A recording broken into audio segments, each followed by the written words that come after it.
Hello, my name is Gabby and welcome back to my channel, or if you're new here, then welcome to my channel, and today's video is going to be a book haul because that feels like just an appropriate way to celebrate my birthday. Which was a couple of days ago at the time this video is going up, but it still counts nonetheless. I also do just want to take a moment to thank my friends and family for all of the birthday wishes and love. Thank you and love you all. Content warnings for all of the books that I talk about today will be linked down below in the description if you want to check those out. We're just going to go in alphabetical order here, and let's go ahead and get into it. So first up is A Chorus Rises by Bethany C. Morrow, which is the sequel to A Song Below Water. This follows our main character Tavia, who has to keep her siren powers hidden, and then this also follows our other main character Effie, who is dealing with her own past and struggles. These two are trying to navigate these things together, but everything changes in the aftermath of a siren murder trial, and Tavia ends up letting out her magical voice at the worst possible moment. Okay, so A Song Below Water is a book that I just finished maybe a week ago now, and it's a book that I really enjoyed. I really liked our main characters, and I really liked how the fantasy elements were weaved into the setting and the story, and I'll probably go into more detail about that book in my wrap-up, but there were some things about this book that I did want to see developed more, and there were also things that because of that I didn't fully understand. Some of that I do not think is going to get fixed with a sequel, but I do have a lot of questions that I do think the sequel could answer and clarify for me. And I definitely want that. It's a pretty short book, and I hope to read it at least somewhat soon. So next up is Delilah Green Doesn't Care by Ashley Herring Blake. This follows our main character Delilah, who swore that she would never go back to the place where she grew up. However, that all changes when her estranged stepsister offers her money and guilt trips her into photographing her wedding. She plans to leave her hometown as soon as possible, but when she meets our other main character, Claire, she realizes that there may be some fun in her hometown after all. Claire is someone whose life depends on no surprises, as she is raising her 11-year-old daughter mostly on her own due to her unreliable ex, while also running a bookstore. However, although Delilah is an unwelcome surprise at first, Claire is unsure that she has the strength or even wants to resist Delilah's charms. This is a book that I feel like I've been seeing a lot lately, and there's definitely some hype here. And even though I haven't read this book yet, Ashley Herring Blake is the author, so I feel like I kind of get it. But I do think that this book would have been on my radar even if that wasn't the case and I didn't have like a huge emotional attachment to Girl Made of Stars by this author, but I do, and that just amplifies it. This is not really my typical genre, but I do see this genre literally everywhere, and they always have such cute covers, and I want to always read them and get into them. Even though I still feel like I haven't read a majority of the hyped romance novels, even though some of them have piled up on my TBR.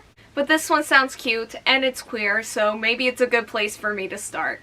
So next up is I Am Not Your Perfect Mexican Daughter by Erika L. Sánchez. This follows our main character Julia, whose sister Olga dies in a tragic accident, which leaves Julia to pick up the broken pieces of her family while also dealing with her own grief, which is only made more difficult when her mother starts channeling her own grief into pointing out Julia's imperfections, as Olga was the perfect daughter of the family. However, it is not long before she discovers that there might be more to Olga's story than that, as she tries to live up to a seemingly impossible situation. So this sounds like a book that could just grab my heart in its hands and just absolutely crush it. Both in a good way and also in a I could definitely see this causing some tears kind of way. And yeah, I don't really know what else to say here because I feel like this book could easily do some things to me emotionally that I don't know the full extent of yet. And then I feel like I always have one of these books in these kinds of videos, but everything that I want to say just comes back to it sounds really good, it sounds like 5-star potential, and it definitely does sound like something that I need to read. So next up is I'll Be the One by Lyla Lee. This follows our main character Sky, who is determined to enter the world of K-pop and break all of the rules society has set for girls with her body type. So she enters an internationally televised competition that is looking for the next K-pop star and nails her audition. Afterwards, she is immediately swept into a whirlwind of reality television, both the expected things and the unexpected. And we follow Sky as she strives for her dreams of becoming the first plus-size K-pop star while also trying not to lose herself in the process. I have been meaning to haul this book for so long. The happiness that just like radiates from this cover gives me so much joy, and I love like the bright pastel colors. We also have a plus-sized and bisexual main character here, and also K-pop, which K-pop has been something that I've been slowly dipping my toes into more and more lately. I also do have an interest in this author's other book, Flip the Script, but I do want to start here because my history with it is longer. But both of them do sound so good, and I am just so excited for this. So next up is Iron Widow by Xiran Zhao. So this is a book that blends Chinese history with mecha science fiction. The girls pilot giant transforming robots that battle the mecha aliens who are just beyond the Great Wall, and the boys dream of pairing up with them even though the girls often die from the strain that it puts on their minds. This follows our main character who plans to assassinate the male pilot who is responsible for the death of her sister. However, when her vengeance comes in an unexpected way, she gets labeled as the Iron Widow and paired with the strongest and most controversial male pilot. She decides to use this as an opportunity to figure out why the pilot system works in misogynistic ways and stop more girls from getting sacrificed. I mean, they had me at mecha aliens. I don't know what else to say here. Okay, so the mecha science fiction was certainly one of the first things to catch my interest when it comes to this book, but then there's also really strong feminist themes, and then there's also queer representation. So there's those, and then also just a ton of other things that I typically enjoy reading about. I've also heard really amazing things about this. It's one of those books that as soon as I found out about it, and let's also face it, as soon as I saw the gorgeous cover, I knew that I needed this in my life, so here it is, and I am very much looking forward to reading this. So next up is Last Night at the Telegraph Club by Malinda Lo. This book takes place in the 1950s in San Francisco's Chinatown. It follows our main character who realizes that she is in love with another girl as they walk under the neon sign of a lesbian bar known as the Telegraph Club. However, due to the time period and the setting, these two girls are not in a safe place to fall in love with one another, especially with the deportation hovering over her father despite his hard-won citizenship, since Red Scare paranoia threatens everyone, Chinese Americans like our main character included. And we follow these two girls as they risk everything for their love to take shape.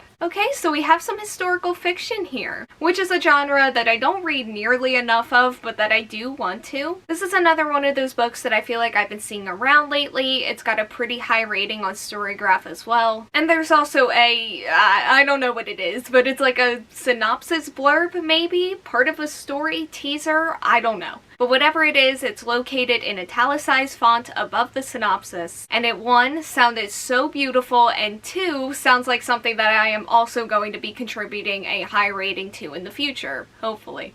And then this also sounds like something that could be leaving a big emotional impact on me, since 90% of these Storygraph moods are emotional. And that is always something that I am both nervous and ready for, even though I probably won't be ready for that completely when I'm actually reading this, because that's typically how these things go. But I am just looking for what will hopefully be another high rating, as I naturally hope all of these and what is coming up will be too. So next up is Loveless by Alice Oseman. So this follows our main character who has never interacted with love in any way other than her being a fanfic-obsessed romantic who's sure she will find her person one day. She begins university with her best friends and is ready to achieve her quote-unquote teenage dream. However, when her romance plans cause havoc amongst her friends, she starts to wonder why love seems so easy for others but not for her. Okay, so this book is here for a couple of different reasons. One is Heartstopper, the other is Radio Silence, and the final one is the aromantic and the asexual representation and the relatability that I am already seeing in the synopsis, so we'll see how that goes. And based on all of that, there is some serious potential between me and this book.